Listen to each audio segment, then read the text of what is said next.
Sebuah film berjudul Knowing tahun 2009 akan menceritakan tentang sebuah ramalan berusia 50 tahun yang satu diantaranya adalah ramalan tentang waktu kapan terjadinya kiamat. Cukup menarik, langsung saja pasang handsfree, semitriskan serbahan, kencangkan celana dalam, selamat menonton dan cekicro. Kisah diawali pada tahun 1959 di sebuah sekolah dasar yang baru didirikan, di mana seorang guru bernama kita panggil saja Ibu Guru pun menjelaskan tentang kapsul waktu, sebuah tabung kapsul yang terbuat dari baja yang akan dikubur di dalam tanah dan akan dibuka 50 tahun lagi, di mana semua murid diminta untuk menggambarkan sesuatu yang nantinya akan dilihat oleh cucu cicit mereka di 50 tahun mendatang. Dari sekian banyak murid yang membuat gambar fantasi dan segala macam hal yang mereka bayangkan di masa depan, ada satu murid bernama Lucinda, tidak pakai Luna, yang membuat angka-angka acak tidak teratur, yang karena waktunya sudah habis, Ibu Guru pun langsung mengambil kertas tersebut sebelum Lucinda selesai menuntaskannya. Tepat di acara peresmian sekolah, mereka pun mengubur kapsul waktu tersebut di dalam tanah dan rencananya akan dibuka 50 tahun lagi dengan maksud agar anak cucu mereka bisa mengetahui sedikit tentang sejarah sebagai cenderamata dari masa lalu. Selesai acara, Lucinda si anak pendiam pun dinyatakan menghilang dan sedang masih dalam tahap pencarian sampai akhirnya Ibu Guru tak sengaja menemukannya sembunyi di dalam gudang dan terlihat baru saja selesai menuliskan angka pada pintu kayu menggunakan kuku jarinya. Lucinda mengaku ada bisikan-bisikan di dalam kepalanya yang menyuruh ia melakukannya sehingga bisa disimpulkan bahwa angka-angka yang ia tulis bukanlah angka sembarang, melainkan ada maksud tertentu yang entah apa itu. Dan inilah Knowing. 50 tahun kemudian, cerita akan berfokus pada seorang single parent bernama John, seorang profesor ahli astrofisika yang hidup berdua bersama putranya Caleb sejak ditinggal oleh istrinya 2 tahun lalu, yang bayangan tentang mendiang masih belum hilang dari pikiran mereka berdua. Keesokannya John terlihat sedang mengajar di kampus, menjelaskan tentang alam semesta yang menurutnya terjadi secara kebetulan, persis seperti pemikiran Paman Coki Pardede. John percaya bahwa alam semesta, kita semua, muncul akibat teori acak, hasil dari kegagalan berkali-kali sampai akhirnya terciptalah kehidupan, makhluk hidup, tata surya, dan planet-planet yang kita ketahui saat ini.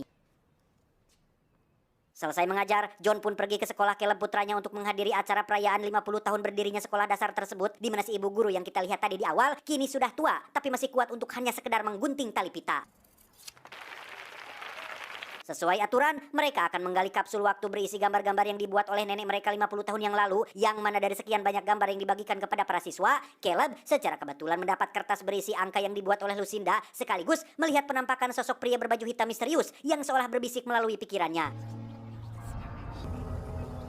Di rumah, John baru menyadari jika Caleb putranya membawa pulang kertas tersebut padahal itu adalah milik sekolah, sehingga John pun menasihati Caleb agar tidak terbiasa membawa sesuatu yang bukan miliknya. Saat Caleb sudah tidur di kamarnya, John sendiri terlihat minum Homer sambil nonton video IQ7 di televisi, yang karena saking serunya, ia pun sampai-sampai tak sengaja menumpahkan minumannya dan langsung pergi ke dapur untuk mengambil tisu. John pun meletakkan gelasnya tepat di atas kertas berisi angka-angka, di mana John akhirnya menyadari bahwa angka-angka tersebut bukanlah angka acak dan sembarang, melainkan susunan angka yang menunjukkan tanggal, bulan, dan tahun. Salah satunya adalah tragedi 9/11 yang menghancurkan gedung kembar sekitar beberapa tahun yang lalu.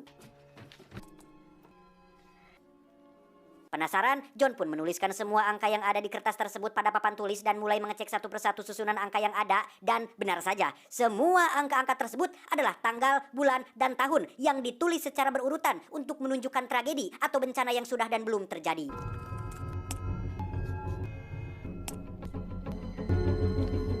Keesokannya, John langsung menemui Samsul yang merupakan sahabatnya sesama ilmuwan, di mana John ingin meyakinkan Samsul bahwa angka tersebut merupakan ramalan atas kejadian yang sudah dan belum terjadi, yang jika itu terbukti benar, maka mereka mampu mencegah tragedi atau musibah yang akan datang. Alih-alih percaya begitu saja, Samsul justru menganggap jika kertas tersebut mungkin saja buatan orang iseng yang ingin melakukan prank. Terlebih lagi, ada beberapa angka yang tidak dilingkari dan tidak cocok dengan kejadian manapun di dunia ini. Namun John tetap yakin bahwasannya ia melihat dengan mata kepalanya sendiri ketika kapsul tersebut diangkat dari dalam tanah dan terkubur selama 50 tahun lamanya. Off campus. Karena Samsul tetap tidak percaya, John pun menemui si ibu guru untuk mencari tahu lebih tentang kertas tersebut, yang setelah 50 tahun berlalu, si ibu tidak akan pernah bisa lupa dengan satu murid anehnya, yaitu Lucinda, di mana hal yang paling ia ingat adalah ketika Lucinda sembunyi di dalam gudang dan menuliskan beberapa angka yang katanya angka tersebut adalah lanjutan dari angka-angka yang belum selesai ia buat pada kertas tersebut. Saat John bertanya di mana Lucinda sekarang, si ibu pun menjawab ia sudah meninggal dunia sehingga tak ada peluang untuk John bisa membuktikan kebenaran akan semua ramalan tersebut. Karena masih penasaran, John pun menghubungi pihak sekolah untuk menanyakan dua orang penjaga yang mengangkat kapsul waktu tersebut kalau memang benar dugaan Samsul akan kertas tersebut yang hanya sebuah prank semata. Yang tepat saat John sedang masih menelepon, Caleb yang berada di luar pun seolah mendapat bisikan dari orang misterius yang baru muncul mengendarai sebuah mobil dan memberikan sebuah batu hitam misterius yang entah apa maksudnya. Saat John sedang mencari tahu sosok Lucinda, ia tiba-tiba dikejutkan oleh kemunculan adiknya yang bernama kita panggil saja Yuli, yang datang untuk menyampaikan pesan dari orang tua mereka berdua agar datang berkunjung karena sepeninggalan mendiang istrinya, si John ini diketahui sudah sangat jarang sekali menemui kerabat, sanak saudara, bahkan orang tuanya sendiri, dan lebih sering menghabiskan waktunya sendirian dengan minum khamr sepulang bekerja. Singkat cerita, malam pun poek. Ketika John melakukan kebiasaannya yaitu minum khamr sambil nonton TV, ia pun mencari berita bencana atau tragedi yang sesuai dengan ramalannya. Namun setelah beberapa jam gonta-ganti channel mencari berita yang sesuai, tak ada satupun tragedi yang cocok dengan angka-angka yang ada pada kertas tersebut.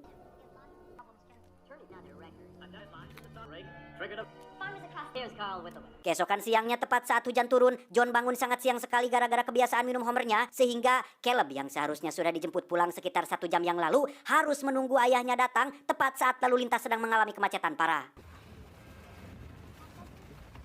Saat itulah, John tak sengaja melihat angka koordinat pada peta di mobilnya cocok dengan angka yang tidak ia lingkari, yang pada akhirnya terungkaplah bahwa angka yang sebelumnya dianggap tidak memiliki makna adalah angka yang menunjukkan tempat di mana bencana akan terjadi, dan tempat tersebut adalah lokasi di mana John berada saat ini. Dan ya, sebuah pesawat jatuh tepat di lokasi tersebut sehingga John akhirnya semakin yakin dengan ramalan yang ada di kertas tersebut. John pun pulang ke rumah dengan Yuli adiknya yang sudah menjemput Caleb di sekolah, di mana John tampak masih ngahuleng tarik alias bengong kacida saking syoknya di atas kejadian yang baru saja terjadi. Tak lama, muncullah Samsul yang datang setelah melihat berita kejadian pesawat jatuh barusan dan cocok dengan angka yang sebelumnya sudah John berikan, termasuk berhasil memecahkan angka yang tidak John lingkari bahwa kertas tersebut tidak hanya memberitahukan tanggal, bulan, dan tahun saja, melainkan lokasi tempat di mana bencana akan terjadi termasuk jumlah korban yang maut dalam insidennya. Samsul hanya ingin mengatakan bahwa anggap saja semua ramalan itu benar, lantas apa yang akan John lakukan? Mencegahnya, menyelamatkan para korban. Bukankah itu hanya akan membahayakan keselamatan John sendiri? Keesokannya, berdasarkan informasi dari ibu guru, John pun pergi ke alamat tempat tinggal Lucinda yang di situ hanya ada putri dan cucunya saja. John pun mengikutinya sampai ke museum dan mulai melakukan pendekatan untuk bisa mengulik informasi lebih lanjut tentang sosok Lucinda ini. I'm John. Hi, Diana. Dia bernama Diana, putri dari Lucinda kecil yang menuliskan semua angka-angka ramalan itu, sedangkan yang sedang bersama Caleb saat ini adalah Abby, anak dari Diana yang berarti adalah cucunya si Lucinda. Daddy, this is John. Hi. Di restoran, John dengan terang-terangan menanyakan tentang apakah Lucinda punya semacam kemampuan psikis seperti dukun atau indigo. Diana yang mendengarnya pun jadi agak tersinggung dan memilih pergi, namun John sempat memberitahunya tentang angka terakhir yang dibuat oleh Lucinda, yaitu tanggal 19 Oktober atau sekitar 3 hari lagi dari sekarang dengan jumlah korban jiwa sebanyak 33 orang, tetapi tidak ada keterangan lokasi di mana bencananya akan terjadi. Malam harinya di rumah, John mendengar sebuah berita kriminal tentang adanya ancaman serangan dari teroris. Entah itu ancaman serius atau hanya menggertak saja, John yang punya kertas ramalan pun langsung mencari lokasi selanjutnya tempat akan terjadinya bencana, yang ternyata lokasinya berada di pusat kota, sehingga John dengan cepat pergi ke kuartel terdekat untuk memberitahukan lokasi itu pada pihak kepolisian. Keesokan paginya, John terlihat masih khawatir andai kata para polisi tidak menghiraukan informasinya semalam, sehingga ia pun menitipkan Caleb pada Yuli adiknya dan langsung meluncur ke kota untuk memastikannya sendiri. Dan ya, para polisi nampaknya mengabaikan informasi dari John dengan tetap membiarkan warga sipil beraktivitas di lokasi ini, sehingga tak ada pilihan lain, John harus beraksi sendirian dengan berlari ke stasiun kereta api bawah tanah dan mulai mencari seseorang yang dianggap mencurigakan.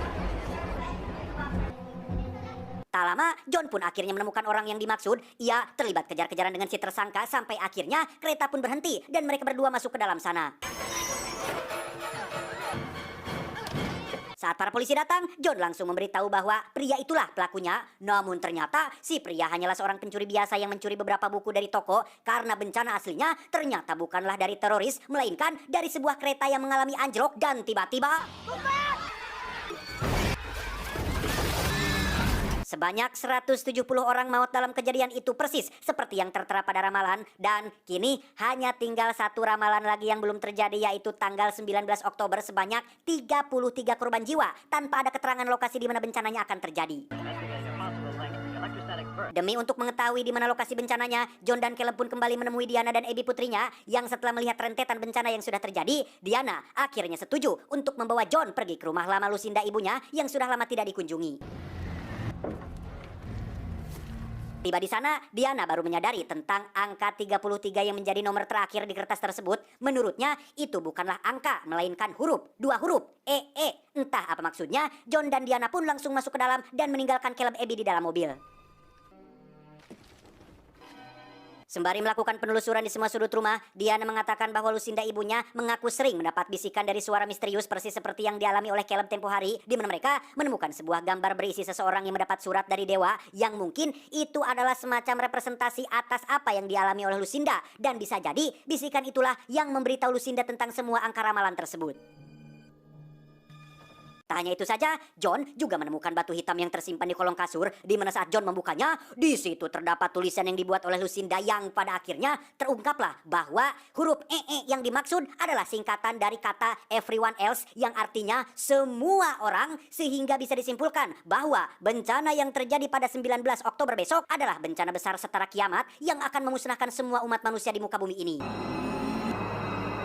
Tepat di saat bersamaan, Caleb dan Abby yang berada di dalam mobil pun kembali didatangi oleh sosok misterius yang membisiki mereka berdua, di mana Caleb langsung menyalakan klakson sehingga membuat John secepatnya keluar, yang karena sudah jengkel dengan sosok misterius tersebut, John pun mengambil senjata api miliknya dan mencoba mengejar sosok tersebut ke dalam hutan. Entah itu manusia atau jin, John pun menodongkan senjata apinya, namun sosok itu malah membuka mulut yang bercahaya dan...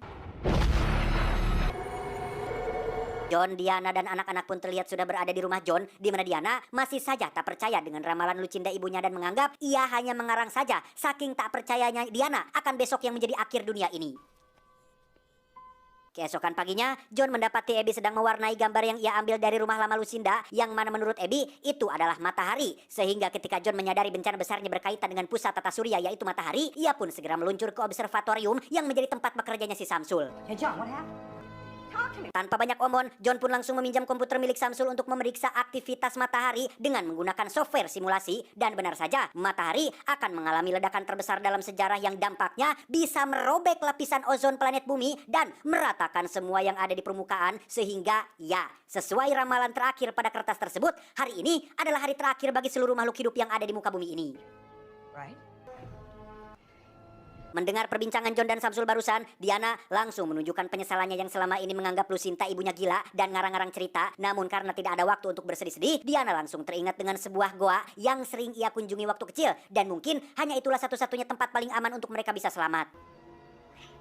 John dan anak-anak pun langsung pulang ke rumah untuk berkemas, di mana ia tak sengaja menemukan foto dirinya waktu kecil bersama dengan kedua orang tuanya yang jarang dikunjungi. Sehingga menyadari dunia ini akan berakhir, John pun langsung menelepon ayahnya agar mereka segera berlindung di ruang bawah tanah. Berbeda dengan John dan kebanyakan orang, sang ayah adalah orang yang sangat religius dan bukan tipikal orang yang takut akan kematian. Ia mengaku pasrah dengan apapun takdir yang akan terjadi, karena jika sudah waktunya, dalam tanda kutip, kiamat, tidak ada satupun makhluk yang bisa selamat apabila Tuhan sudah berkehendak. Dad. Karena Caleb tak kunjung turun, John pun menyusulnya ke kamar dan ternyata ia sedang menuliskan angka-angka seperti yang Lucinda lakukan. Bahkan ketika kertasnya diambil, Caleb tetap melanjutkan tulisannya pada meja kayu yang seketika mengingatkan John dengan ceritaan si ibu guru tentang Lucinda yang katanya pernah menamatkan tulisannya pada pintu kayu gudang sekolah. John dan anak-anak pun langsung meluncur ke sekolah untuk mencari pintu kayu yang dimaksud, di mana John akhirnya menemukan pintu tersebut ada di dalam gudang dan meyakini jika angka tersebutlah angka terakhir yang mungkin menjadi kesempatan untuk mereka bisa selamat. Berbeda dengan John, Diana justru ingin secepatnya pergi ke goa sesuai rencana awal, yang karena John tetap kekeh ingin mengetahui angka tersebut, Diana yang tak ingin membuang waktu pun berinisiatif pergi duluan dengan membawa serta anak-anak. Tak lama setelah Diana dan anak-anak pergi, John akhirnya berhasil menemukan bekas sakaran Lucinda yang masih tertera pada pintu tersebut. Ia dengan cepat memasukkan angka-angkanya pada peta koordinat untuk mencari tahu lokasi yang mungkin menjadi satu-satunya harapan terakhir mereka. Diana. Setelah mendapatkan lokasinya, John malah dipusingkan dengan kepergian Diana yang kekeh ingin pergi ke goa. Masalahnya, ia membawa serta Caleb putranya tanpa seizin dari John sebagai ayah kandungnya sendiri. Ketika langit semakin gelap, Diana pun mengisi bahan bakar di pom bensin yang tepat saat ia sedang membayar, muncullah berita darurat dari pemerintah yang menginformasikan tentang bencana yang akan terjadi terkait ledakan matahari yang akan sampai di bumi sekitar beberapa jam lagi. Tepat di saat bersamaan, Caleb terlihat sedang menghubungi John ayahnya tentang lokasi keberadaan mereka, di mana Diana yang melihatnya pun langsung merebut telepon tersebut sembari menyampaikan bahwa ia akan tetap pergi ke lokasi goa dengan membawa serta anak-anak. The caves won't save us! Nothing can! Tanpa Diana sadari, muncullah orang-orang misterius waktu itu yang menculik Caleb dan Abby, di mana mereka berdua seolah terhipnotis oleh pria-pria itu dan manut-manut saja saat akan dibawa menuju ke tempat lain. Tak bisa tinggal diam, Diana pun mencoba melakukan pengejaran, namun ada sebuah truk besar yang menabraknya dari arah samping yang membuat Diana langsung maut saat itu juga. Tak lama, John pun tiba di sana dan menemukan Diana sudah tak bernyawa, dibawa oleh mobil ambulans. Sadar jika anak-anak diculik oleh orang-orang misterius tempo hari, John pun langsung meluncur ke lokasi sesuai titik koordinat yang sudah Lucinta buat. Sesampainya di lokasi, tempat tersebut ternyata adalah sebuah tempat sepi di dalam hutan yang permukaannya dipenuhi oleh bebatuan koral berwarna hitam persis seperti yang pernah ia lihat sebelumnya, di mana John kembali bertemu dengan pria misterius tempo hari, sampai akhirnya Caleb pun muncul dan mencegah ayahnya menyakiti pria tersebut. Tak hanya Caleb saja, Abby juga ada di sana. Mereka mengatakan bahwa pria-pria misterius itu adalah orang baik yang ingin menyelamatkan mereka semua, sekaligus orang yang selama ini membuat bisikan-bisikan di kepala mereka, termasuk Lucinda dan beberapa anak kecil terpilih lain dari berbagai belahan dunia yang lain. Saat John bertanya langsung tentang siapa mereka, datang dari mana, dan mau apa, tiba-tiba saja angin berhembus kencang dan... ya, muncul sebuah benda bercahaya yang tidak lain dan tidak bukan adalah pesawat luar angkasa, sehingga siapa yang menduga jika orang-orang misterius itu sebenarnya adalah alien alias makhluk luar angkasa yang bermaksud menyelamatkan beberapa orang terpilih untuk memulai peradaban baru di planet lain. Namun saat John akan ikut, salah satu alien pun melarang Caleb mengajak ayahnya karena hanya orang terpilih sajalah yang bisa ikut dan mereka adalah orang yang bisa mendengar bisikan-bisikan tersebut. Sadar jika dirinya bukan orang yang layak diselamatkan, John pun menyuruh Caleb untuk ikut bersama mereka dengan meyakinkannya bahwa suatu hari nanti di dunia yang lain mereka akan kembali berkumpul untuk menghadap sesuatu yang lebih besar daripada ini. Faktanya, pesawat alien itu tidak hanya satu, melainkan banyak, tersebar di berbagai belahan dunia lain untuk mengevakuasi orang-orang yang pantas dan layak diselamatkan. Keesokan paginya, kondisi langit tidak terlalu terang seolah sedang sore hari menjelang malam. Situasi di kota pun kacau balau akibat orang-orang yang menyadari dunia akan berakhir. Sementara untuk John sendiri, ia tidak pergi kemana-mana lagi, melainkan pulang kembali ke rumah orang tuanya untuk menikmati detik-detik terakhir bersama dengan keluarganya. Saat sedang berpelukan itulah, sang ayah mengatakan bahwa ini bukanlah akhir dari segalanya karena ada kehidupan kedua yang harus mereka jalani dan disitulah perbuatan mereka semua di dunia akan dipertanggungjawabkan.